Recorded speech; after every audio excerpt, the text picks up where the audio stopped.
Hello everybody, welcome back to my channel. तो आज के ब्लॉग में मैं आपको दिखाऊंगी सुबह से लेकर रात तक का मेरा पूरा दिन। So let's start this beautiful Monday together. पता नहीं क्यों, लेकिन सोमवार मेरे लिए सिर्फ वीक का एक और दिन नहीं है। सोमवार आते दिल में एक अलग सा सुकून होता है, जैसे बिना कुछ कहे ही शिव जी के पास जाने का मन करने लगता है। और शायद इसीलिए मेरे लिए सोमवार का मतलब है थोड़ा सा अपने आप के पास जाना, थोड़ा सा शिव जी के पास जाना और बाकी सब उनके ऊपर छोड़ देना। आज मेरी सुबह स्टार्ट हुई अराउंड 6:30। उठना थोड़ा डिफ़िकल्ट था but somehow I managed it. तो बस खुद को उठाया और सबसे पहले मेरे लिए सबसे इम्पोर्टेंट चीज़ थोड़ा सा टाइम अपने साथ। सबसे पहले मैंने गर्म पानी किया और उसके बाद थोड़ी देर मेडिटेशन किया। हम अपनी लाइफ में इतना कुछ करने के पीछे भागते रहते हैं कि कभी कभी बस 5-10 मिनट शांत बैठना भी ज़रूरी होता है।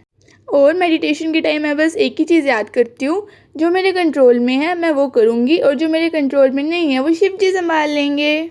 देन मैंने थोड़ी देर जर्नलिंग की। काफ़ी बार हम अपने थॉट्स को लेके बहुत ज़्यादा ओवरथिंक करते हैं एंड उनको लिख देने से हमारा माइंड काफ़ी ज़्यादा रिलैक्स फील करता है।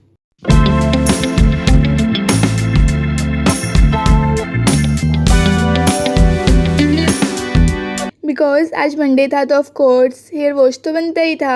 तो मेडिटेशन के बाद मैंने जल्दी से अपना हेयर वॉश किया बिकॉज़ मुझे मंदिर भी जाना था। हेयर वॉश के बाद मैं जल्दी जल्दी रेडी हुई एंड ऑनेस्टली आज रेडी होते वक्त बस एक एक्साइटमेंट थी मंदिर जाने की।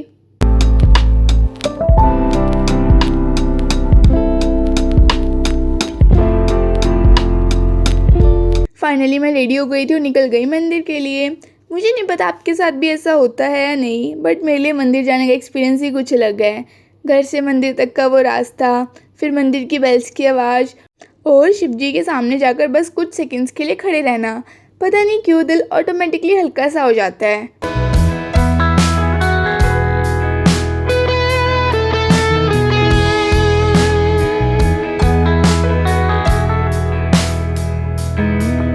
मंदिर पहुंचकर मैंने शिव जी को जल चढ़ाया और उस मोमेंट में ऑनेस्टली मेरे पास बोलने के लिए बहुत कुछ था, लेकिन जब शिव जी के सामने खड़ी होती हूँ ना तो वर्ड्स ख़त्म हो जाते हैं। बस मन में एक ही थॉट्स होते हैं, महादेव जो भी है आप जानते हो and everything happens for a reason and I trust you. फिर मैंने थोड़ी सी पूजा की और कुछ टाइम नाम जप किया। मैं हमेशा सोचती हूँ कि भक्ति शायद बहुत कॉम्प्लिकेटेड चीज़ नहीं है। कभी एक माला नहीं हो पाए तो कोई बात नहीं, कभी बहुत देर पूजा नहीं कर पाए तो कोई बात नहीं, कभी कभी बस दिल से ओम नमः शिवाय कह देना भी इनफ लगता है। बिकॉज शिव जी को शायद हमारे रिचुअल से ज़्यादा हमारे भाव मैटर करते हैं। पूजा करने के बाद मैं घर के लिए निकल गई एंड गाइस यहाँ पर एक छोटी सी चीज़ हुई जो मुझे जनरली बहुत क्यूट लगी। जैसे ही मैं घर पहुँची बारिश स्टार्ट हो गई और मैं बस सोच रही थी अच्छा हुआ मैं घर पहुँच गई, वरना मेरे पास तो छाता भी नहीं था। पता नहीं ये कोइंसिडेंस था या शिव जी की छोटी सी कृपा, बट समटाइम्स ना लाइफ में ऐसी छोटी छोटी चीज़ें होती हैं जो हमें अंदर से स्माइल करवा देती हैं। और मुझे बस लगा थैंक यू महादेव, हर बार कृपा बहुत बड़ी चीज़ के फॉर्म में नहीं आती। कभी कभी बारिश से कुछ मिनट पहले घर पहुंच जाना भी अपने आप में एक ब्लेसिंग लगता है। घर आने के बाद मैंने खाना खाया और थोड़ी देर रेस्ट किया। हाय गाइस, सो मेरा खाना हो चुका है एंड अभी मेरे पास ना 2-3 काम पेंडिंग में है तो मुझे वो करना है। सबसे पहले तो मुझे एक वीडियो एडिट करनी है क्योंकि वो आज शाम को जाएगी। उसके बाद मुझे मेरे कॉलेज स्टार्ट हो रहे हैं तो उसके लिए मुझे अपनी टिकट बुक करनी है। देन मुझे मम्मा की भी वापस आने की टिकट बुक करनी है। 2-3 काम ये हो गए। उसके बाद अब अगर मैं घर पे हूँ तो थोड़ा बहुत घर का काम भी कर ही लेती हूँ। तो बर्तन भी साफ़ करने हैं एंड मैं सोच रही हूँ कि कपड़े प्रेस कर देती हूँ क्योंकि मेरे पास करने के लिए तो वैसे भी कुछ है नहीं एंड पढ़ाई वगैरह भी हमारी स्टार्ट हुई नहीं है। ऑल्सो बाहर बारिश हो रही है तो बहुत प्यारा मौसम हो रहा है, सो बाहर भी कहीं जाऊँगी। सो पहले छोटे मोटे काम निपटा के फिर मैं सोच रही हूँ कि थोड़ा बहुत मैगी बना लूँ या थोड़ा गरम गरम कुछ ट्राई कर लेते हैं या कोल्ड कॉफ़ी भी बना सकते हैं। सो वो देखते हैं। अभी मेरा भाई भी स्कूल से आने वाला है because it's already 12:30 and so let's start. अभी छोटे मोटे काम पेंडिंग पड़े सबसे पहले उनको ख़त्म कर लेते हैं। उसके बाद मैंने अपने कपड़े प्रेस किए क्योंकि ये काम तो पेंडिंग था ही गाइस, बिकॉज कल संडे था। मम्मा ने कपड़े धो दिए थे एंड मम्मा मुझे कल ही बोल कर गई थी कि कपड़े प्रेस कर देना, बट मैं भूल गई एंड अगर आज भी नहीं करती तो मम्मा शाम को अगर बहुत ज़्यादा डांटती, इसलिए मैंने कर ही दिए। मतलब आज तो करना कंपल्शन हो ही गया था कि आज तो करना ही था।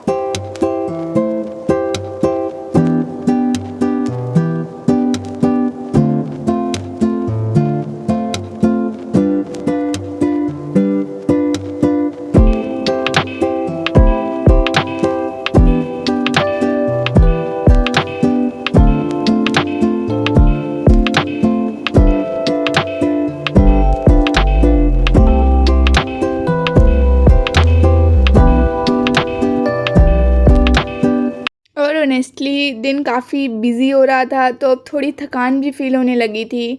थोड़ी देर बाद मुझे बहुत ज़्यादा भूख लग रही थी और मैं ऑलरेडी थक भी गई थी। तो मैंने सोचा कि कुछ कॉम्प्लिकेटेड बनाने से अच्छा मैगी बना लेती हूँ। और भाई, थकान में मैगी से ज़्यादा कंफर्टिंग क्या ही हो सकता है। बस फिर मैगी बनाई, खाई और थोड़ी एनर्जी वापस आई।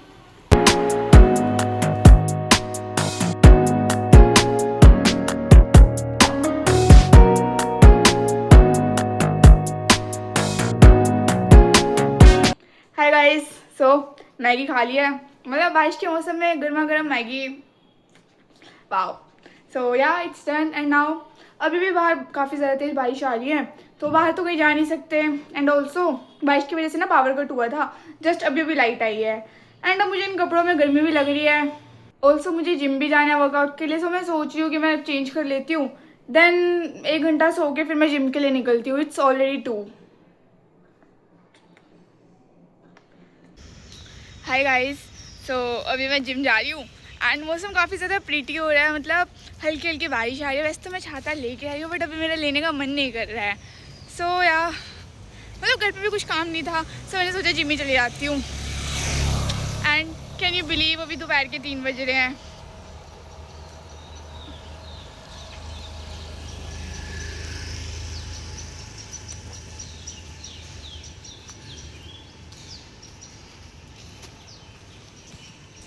इतनी ज़्यादा ग्रीनरी हो रही है ना, इतना ज़्यादा प्रीटी प्रीटी मेरे को ये मौसम लग रहा है सीरियसली।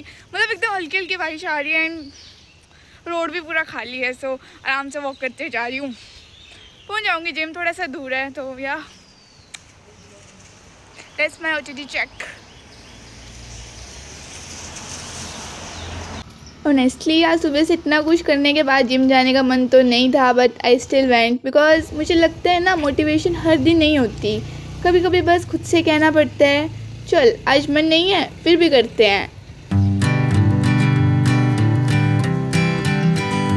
जिम में मैंने थोड़ी एक्सरसाइज की, अपना वर्कआउट कंप्लीट किया और वर्कआउट के बाद ऑनेस्टली काफ़ी अच्छा फील हो रहा था। Some days I got no use for it all. Gym से वापस आते वक्त वेदर भी एकदम अमेजिंग हो गया था। ठंडी हवा, क्लाउडी स्काई। तो मुझे लगा कि घर जाते कुछ स्नैक्स भी ले ही लेती हूँ। एक्चुअली मैंने कुरकुरे और टकाटक अपना स्टॉक भरने के लिए ले लिए थे। मुझे लगा घर जाकर आराम से खाऊंगी, लेकिन घर आकर देखा तो मम्मा ने गर्मा गर्म पकौड़े बना रखे थे। और भाई, उस मोमेंट पे कुरकुरे और टकाटक की कोई वैल्यू नहीं थी। मैंने सब साइड में रख दिए बिकॉज मम्मा के गर्मा गर्म पकौड़े is everything at that moment and they were so tasty. कभी कभी ना हैप्पीनेस लिटरली इतनी सिंपल होती है। पकोड़े खाने के बाद मैंने थोड़ी देर पूजा की और हनुमान चालीसा पढ़ा। पूरा दिन कितना भी हेक्टिक क्यों ना हो, पूजा के बाद एक अलग ही कामनेस फील होती है। उसके बाद मम्मा पूरी बना रही थी और जैसे मैंने पहले भी बताया, आज वेदर इतना प्यारा था ना, तो मेरा और मेरे भाई का मन हुआ कि आज गर्मा गर्म पूरी खाते हैं। तो मैं भी मम्मा की हेल्प करने लग गई पूरी बनाने में। ऑनेस्टली मम्मा के साथ किचन में काम करना मुझे काफ़ी अच्छा लगता है। ऐसे नॉर्मल से मोमेंट्स ना बाद में जाकर याद आते हैं। फाइनली पूरी बन गई और ऑब्वियसली गर्म गर्म पूरी को वेट करवा के थोड़ी ना खा सकते हैं।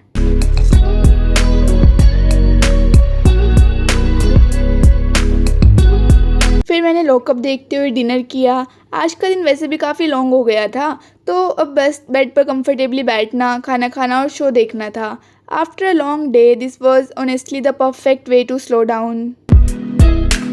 डिनर के बाद मैंने सोचा कि सोने से पहले थोड़ी देर बुक रीड कर लेती हूँ, तो मैंने the art of being alone पढ़ना कंटिन्यू किया। और इस बुक में एक लाइन है जो मुझे पर्सनली बहुत ज़्यादा अच्छी लगी। It says, if you compromise with your principle once, it will become your habit to cheat. And I genuinely love this line because sometimes हम छोटी छोटी सिचुएशंस में अपने प्रिंसिपल्स कॉम्प्रोमाइज़ कर देते हैं, ये सोच कर कि एक बार से क्या ही फ़र्क पड़ेगा। But may be the real problem वो एक बार नहीं होती। प्रॉब्लम तब होती है जब वो एक बार धीरे धीरे हैबिट बन जाती है। And I think this is something I really want to remember in my own life too. And finally it was time to sleep. आज का दिन ऑनेस्टली काफ़ी सिंपल था, बट समहाउ मुझे लगता है सिंपल डेज ही कभी कभी सबसे ब्यूटीफुल होते हैं। Nothing extraordinary but a day full of little moments that made me happy. So that's it for today's vlog. I really hope you enjoyed spending time somewhere with me. Thank you so much for watching and supporting my videos. मिलते हैं next vlog में। हर हर महादेव।